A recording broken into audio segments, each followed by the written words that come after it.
오늘 우리에게 주실 하나님 말씀은 마태복음 14장 13절에서 21절까지 말씀입니다.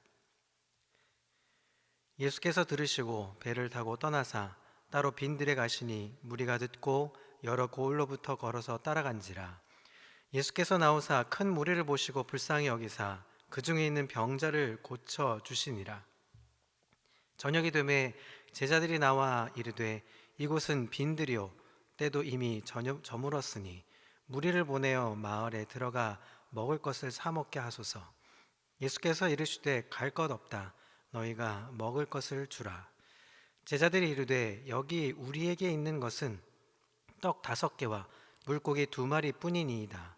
이르시되 그것을 내게 가져오라 하시고 무리를 명하사 잔디 위에 앉히시고 떡 5개와 물고기 2마리를 가지사 하늘을 우러러 축사하시고 떡을 떼어 제자들에게 주시매 제자들이 무리에게 주니 다 배불리 먹고 남은 조각을 12바구니에 차게 거두었으며 먹은 사람은 여자와 어린 외에 5,000명이나 되었더라. 아멘.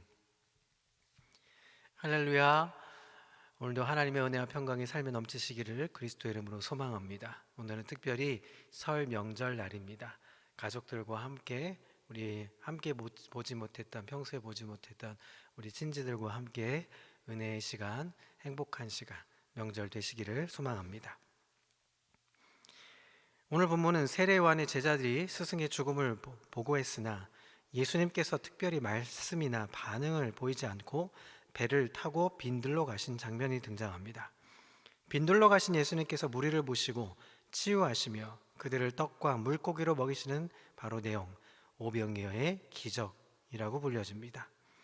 예수님께서는 이사야 61장 1절 2절에 기름 부음 받은 자로서 병자를 고치 치유하시며 가난한 자에게 아름다운 소식을 전하십니다.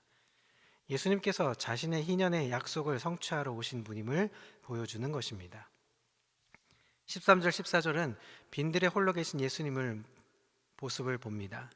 하나님의 기적적인 역사는 사람들을 긍휼히 여기신 하나님의 마음으로부터 시작합니다. 영혼들을 불쌍히 여기시는 아버지 하나님의 사랑이 성자 예수 그리스도의 세상에 보내시고 성령을 통해 구원받을 자들을 모으시고 계십니다. 예수님께서는 빈들까지 찾아온 무리를 긍휼히 여기셨습니다. 세례요한의 죽음의 소식과 헤롯이 예수님의 사역에 대한 소문을 듣고 나서 예수님을 세례요한이 다시 살아난 것으로 말했습니다. 그만큼 헤롯은 세례요한이 죽은 일에 대해서 두려워하고 있었습니다. 앞서 본 3절부터 12절까지 이 장황하게 요한의 죽음 사건을 기록하고 있습니다. 이 소식을 들으신 예수님께서는 배를 타고 떠나사 따로 빈들로 가셨습니다. 예수님께서는 요한의 죽음 소식을 듣고 혼자서 배를 타고 빈들로 물러가십니다. 마태는 예수님의 행동에 초점을 맞추고 있습니다. 13절에 광야는 알려진 특정 장소가 아니라 단지 인적이 드문 조용한 것입니다. 예수님께서는 요한이 죽은 이후 사역의 새로운 전환점에서 기도하기 위해 홀로 광야로 가셨을 겁니다. 흥미롭게도 오병이어 사건이 끝난 직후를 보여주는 23절에서 예수님께서는 제자들을 배로 건너편에 보낸 다음에 혼자서 광야로 기도하러 가십니다. 13절에 혼자서 광야로 가셨고 이후에 오병이어의 기적이 일어났고 그리고 다시 혼자서 산으로 가십니다. 그리고 우리 다음에 보겠지만 바다의 기적이 일어나는 거죠. 말하자면 배와 혼자서 광야로 또는 혼자서 산으로 가서 오병이어 사건을 감싸는 기능을 하고 있는 것입니다. 혼자 계신 예수님께서는 13절 이후에는 무리를 불쌍히 여기시고 기적을 행하셨습니다. 그리고 23절 이후에는 제자들을 위해 기적을 행하십니다. 어쨌든 23절에서 예수님께서는 기도를 목적으로 혼자서 산을 가고 계신 것을 고려해 보면 13절도 광야로 가신 목적이 기도와 연결되어 있음을 볼 수 있습니다. 또한 예수님께서 이곳저곳으로 이동할 때마다 의미 있는 사역을 보여주기 때문에 마태는 혼자 계신 예수님의 모습을 통해 중요한 일이 일어날 것을 암시해주고 있습니다. 예수님께서 홀로 있는 시간을 원하셨지만 무리가 걸어서 예수님을 따랐습니다. 배로 가로질러 가는 거리와 시간에 비하면 무리는 그만큼 고생을 많이 했습니다. 예수님께서는 무리를 보시고 배에서 내려와서 무리 중에서 병든 자들을 고치셨습니다. 이 마가복음은 예수님께서 무리를 목자 없는 양 같아서 불쌍히 여기셨다고 기록하고 있습니다. 예수님께서 치유로 나타나십니다. 이것은 불쌍히 여기는 목자의 마음은 양떼의 피로를 채우는 행위로 표현되는 것입니다. 예수님께서는 사역의 전환점에서 홀로 계셨습니다. 하나님과 교제가 예수님에게는 언제나 우선이었습니다. 사람들로부터 떠난 홀로 계신 것이며 하나님과 함께 하신 것입니다. 홀로 계신 예수님의 이후의 행동은 도피가 아니라 사람들에게 다가가 그들의 회복으로 가르치시는 일을 하셨습니다. 사람들에게서 떠나 하나님과의 교제를 통해 하나님께서 원하시는 뜻을 찾고 두려움 없이 행동할 힘을 얻을 수 있습니다. 홀로 있는 것이 도피는 결코 아닙니다. 오히려 홀로 있지 못하는 사람은 한없이 가벼운 사고와 하나님의 뜻에서 멀어진 발걸음을 내딛기 쉽기 때문이죠. 이어서 15절부터 21절은 우리가 잘 알고 있는 5천 명을 먹이신 예수님의 사역을 볼 수 있습니다. 하나님의 나라는 풍성하고 부유한 나라입니다. 예수님을 통해 5천 명을 먹이시고 12바구니나 남았다는 것은 하나님의 나라가 얼마나 부유한 나라인지 그 풍요의 원천이 창조주 하나님이심을 드러내는 것입니다. 예수님께서는 무리를 오병이어로 먹이셨습니다. 큰 무리가 몰려들었기 때문에 예수님의 치유 사역은 많은 시간을 필요로 했습니다. 어느새 날이 저물었고 제자들은 마음을 다급해졌습니다. 제자들은 육신의 질병을 고치시는 예수님의 사역을 보면서도 동시에 굶주린 무리를 염려했습니다. 15절에 예수님께서는 저녁이 되자 제자들이 예수님께 나와서 무리를 마을로 보내 음식을 사 먹게 말씀하시라고 부탁을 합니다. 제자들의 눈에 들어온 엄청난 무리의 저녁 식사를 해결할 능력이 자신들에게는 없다는 사실이 현실적인 문제로 다가왔습니다. 그런데 16절에 보면 제자들의 요청에 대한 예수님의 반응이 보입니다. 대단히 충격적인 선언을 하시죠. 무리를 보내는 대신에 갈 것 없다 명령하십니다. 저녁 식사를 위해 지금 당장 떠나야 한다는 이 제자들의 생각과는 달리 그럴 필요가 없다고 여기셨습니다. 예수님께서는 무리의 저녁까지 책임지시겠다고 하시는 의미였습니다.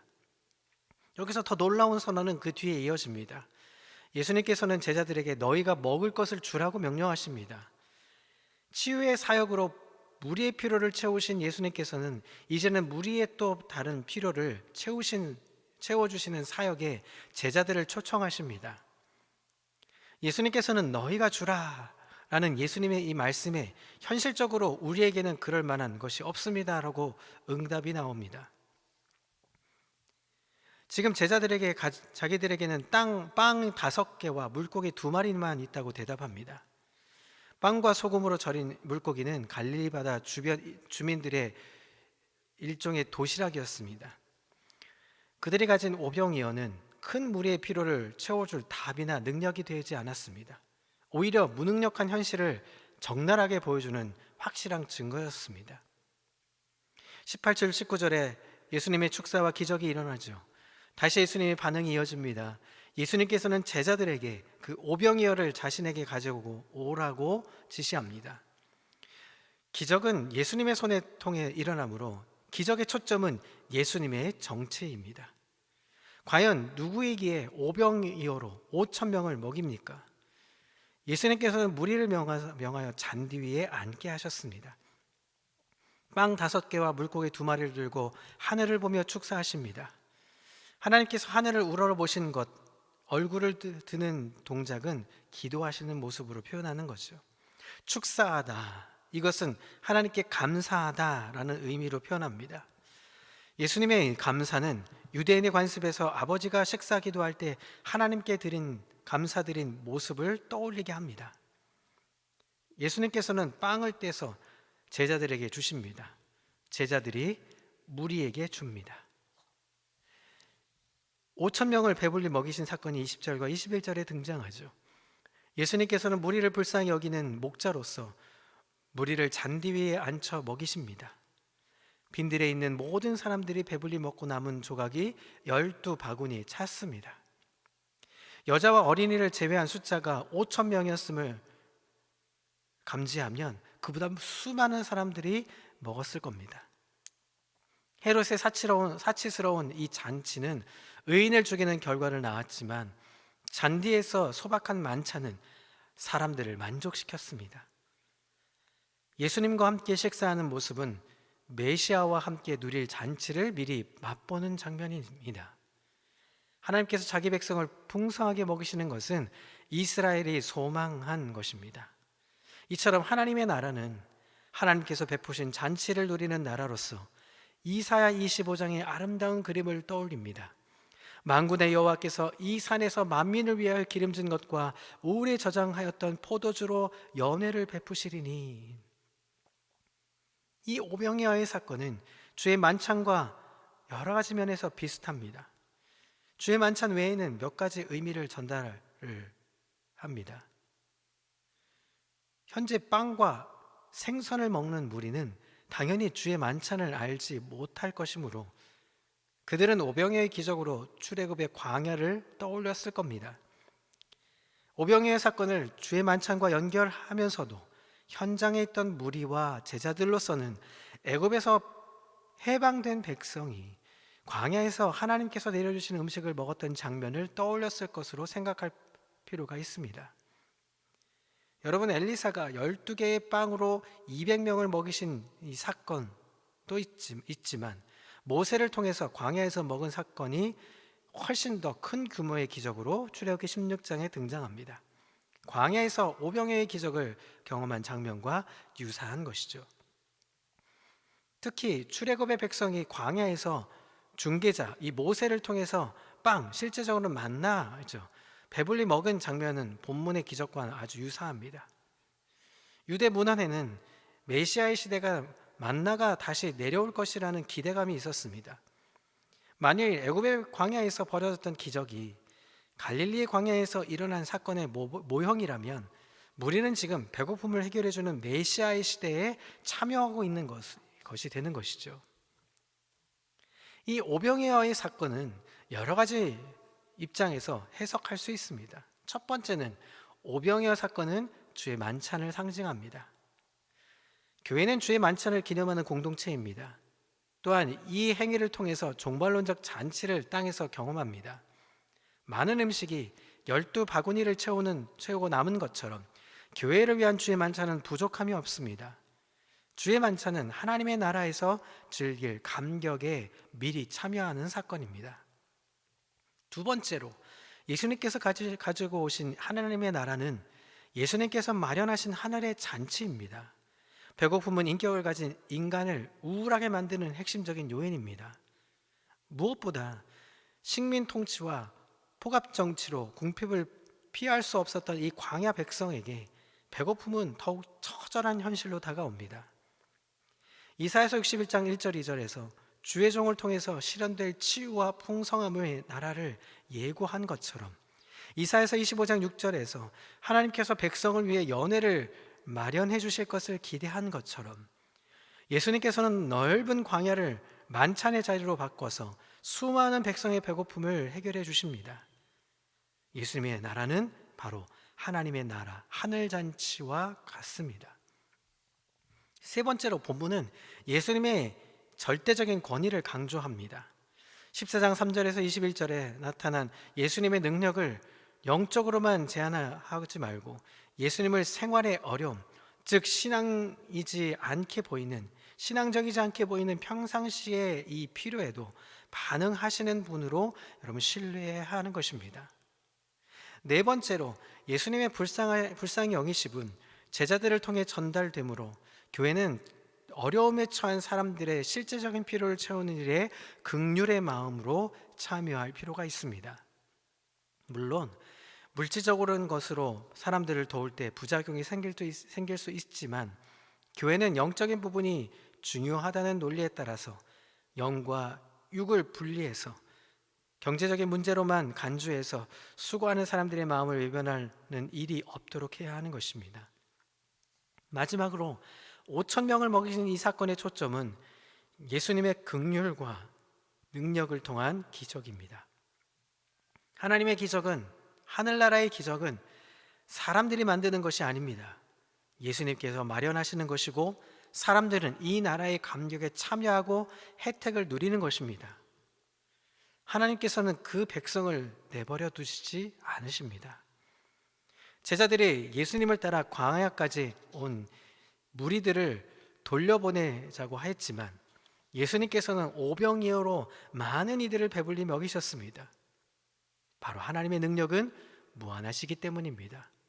사랑하는 성도 여러분, 오늘 이 본문을 통해 우리는 예수님을 믿는 사람들은 반드시 예수님의 마음을 가져야 한다는 것을 우리가 볼 수 있습니다. 예수님의 눈을 갖고 예수님의 길을 가져 이 땅에서 헐벗고 굶주린 이들을, 또 고달픈 현실과 탄식으로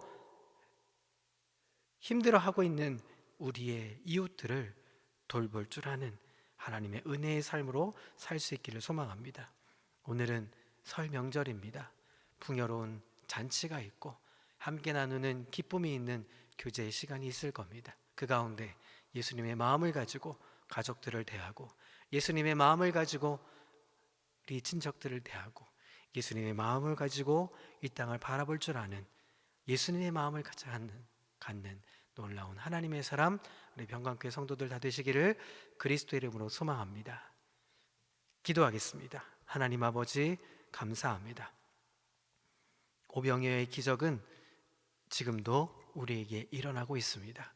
우리의 삶에서 예수님의 마음을 가지고 있고 예수님이 지금도 우리에게 능력을 베푸시는 그 전능하신 하나님이시기에, 하나님 오늘도 하나님의 삶의 여정 속에 하나님이 간섭하시고 일하시고 하나님이 돌보시고 하나님이 이끄시고 인도하신다는 것을 경험하는 놀라운 은혜의 날, 기쁨의 날 되게 주여 인도해 주옵소서. 명절에 여러 모양으로 만나는 가족들에게 예수님의 마음과 예수님의 사랑을 전하게 하시고, 혹여 불편한 마음은 버리게 해주시고 긍휼과 긍휼한 마음으로, 예수님이 우리를 긍휼한 마음으로 우리를 보셨다는 것처럼 세상 앞에, 가족들 앞에, 친지들 앞에, 세상 앞에 예수님의 마음을 갖고 그들을 대할 수 있도록 주여 인도하여 주옵소서. 감사와 영광 올려드리며 예수 그리스도의 이름으로 기도합니다. 아멘.